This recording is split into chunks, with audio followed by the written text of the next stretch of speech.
Hello friends, आज हम लोग बात करेंगे इस वीडियो में SC/MTS के स्ट्रैटेजी के बारे में कि किस स्ट्रैटेजी को फॉलो करके हम लोग SC/MTS में अपना एक जॉब सिक्योर कर सकते हैं, अपने लिए एक सीट फाइनल कर सकते हैं। तो चलिए वीडियो को शुरू करते हैं। सबसे पहले हम लोग बात करेंगे सेक्शन 1 इंग्लिश के बारे में, जो हमारा है टोटल उसमें क्या क्या पढ़ना चाहिए, इसको हम लोग कैसे इसको एग्जाम क्वालिफाई करेंगे, ये उसके बारे में हम लोग जानते हैं। तो सबसे पहले इसको हम बड़ा कर लेते हैं, इसको इंक्रीज कर देते हैं। तो हम लोग पहले बात करेंगे इसके बारे में। एक सेकंड, थोड़ा इरेजर लेके इसको हम इरेज कर देते हैं थोड़ा सा, ये इसको ठीक है। चलिए, सबसे पहले हमारे पास स्टेज 1 में दिया हुआ है ग्रामर का सेक्शन जो है हमारे लिए बहुत इंपॉर्टेंट हो जाता है अकॉर्डिंग टू इंग्लिश। तो एक ग्रामर हमें क्या करना पड़ेगा सबसे पहले, तो हमारा हो गया सबसे पहले सब्जेक्ट वर्ब एग्रीमेंट, फिर हम लोग बात करेंगे conjunction, verb chapter, tense, noun, pronoun, adjective, adverb, ये सब चैप्टर जो है हमारे लिए बहुत ही इंपॉर्टेंट हो जाते हैं अकॉर्डिंग टू SC/MTS, क्योंकि इस सब से हमारा एरर बनता है, हमारा एरर आता है, इसलिए ग्रामर का सेक्शन हमारे लिए बहुत इंपॉर्टेंट हो जाता है। और आगे हम लोग बात करेंगे स्टेज 2 में, वो है हमारे पास ग्रामर का ही पोर्शन है। ग्रामर के साथ हमारा है preposition, article, voice, narration, question tag, mood verb और पैरेललिज्म, ये सब जो है बहुत ही इंपॉर्टेंट हो जाता है।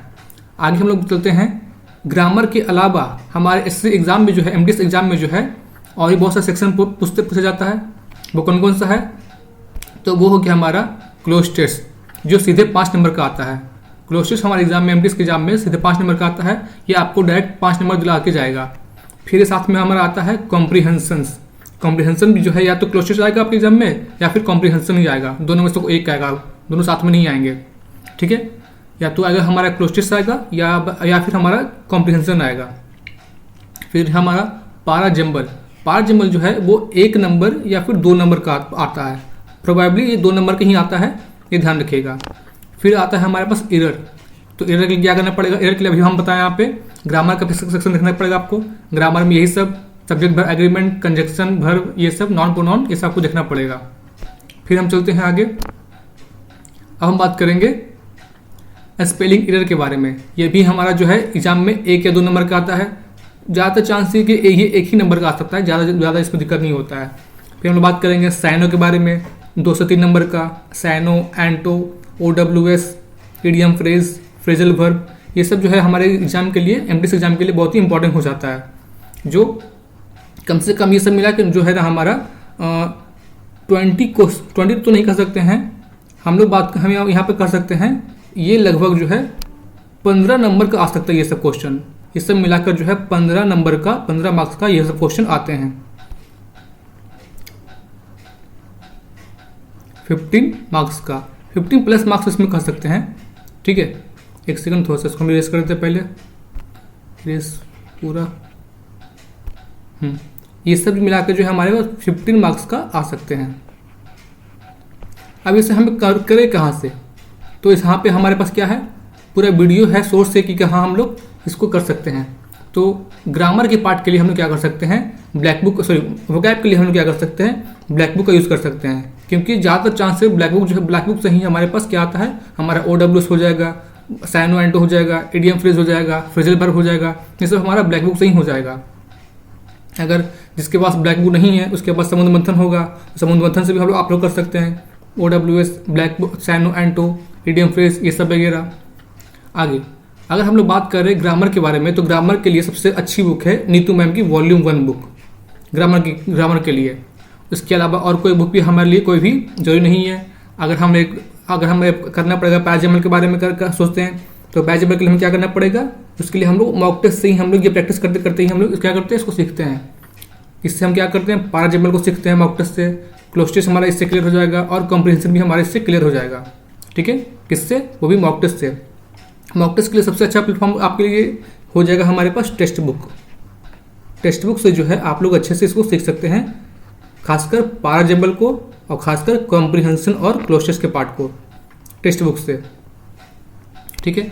अब हम आगे बढ़ते हैं साइंस जीके की ओर। हमारा सेक्शन 2 जो है जीके क्वेश्चन है, इसका मार्क्स जो है कुल मिलाकर 30 मार्क्स के लिए क्वेश्चन पूछता है। जीके जो है कहीं से भी पूछ सकता है ये, ठीक है, लेकिन उसका बेसिक फॉर्म जो होता है वो तो सेम ही रहेगा ना हमेशा के लिए, चाहे वो कहीं से भी पूछे, बेसिक तो हमारा सेम ही रहेगा। जैसे वो अपने एग्जाम में ancient history, medieval history, modern history तो पूछेगा ही पूछेगा। फिर हमारा आता है Indian geography, world geography, polity, economics, Indian map, world map, ये सब पूछेगा ही पूछेगा।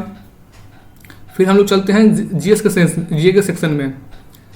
जीएस में हमारे पास क्या क्या पूछता है, वो हमारे पास है जनरल साइंस मतलब physics, chemistry, biology, ecology. Chemistry में खासकर ये आवर्त सारणी मतलब पीरियोडिक टेबल।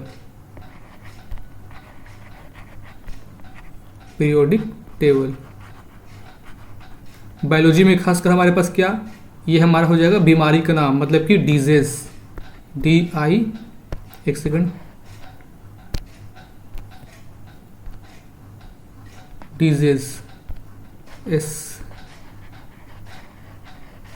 डिजीज। इससे हमारे पास बहुत ही क्या होते हैं, इंपॉर्टेंट हो जाते हैं हमारे एग्जाम के दृष्टिकोण से। आगे हम लोग बढ़ते हैं। हमारा पार्ट 3 में क्या आ जाता है, हमारे पार्ट 3 में है ये सब पार्ट, स्पोर्ट्स हो गए, डांस फॉर्म हो गए, डांस आर्टिस्ट हो गए, स्टेट डांस हो गया, फेयर एंड फेस्टिवल्स हो गया। साथ में और क्या है हमारे पास, ये important temples, musical instruments, tribes of India, national parks. फिर हमारे पास आता है world century, tiger reserves, famous ports, airports, waterways, census of 2011 UNESCO heritage, book and authors. फिर हमारा आता है करंट अफेयर्स। फिर साथ में हमारे पास सेंट्रल स्कीम और स्टेट स्कीम भी बहुत ही इंपॉर्टेंट हो जाते हैं अकॉर्डिंग टू एसएससी एमटीएस के लिए। तो इन सबको क्या करना पड़ेगा, हम लोग को सही से अच्छे तरीके से पढ़ के इसको क्वालिफाई करना पड़ेगा, तभी जाके हम लोग क्या कर सकते हैं, एमटीएस का एग्जाम निकाल सकते हैं। अगर वीडियो इन्फॉर्मेटिव लगी हो तो जरूर इस वीडियो को लाइक करें, सब्सक्राइब करें और अपने दोस्तों के साथ शेयर करें। Thank you.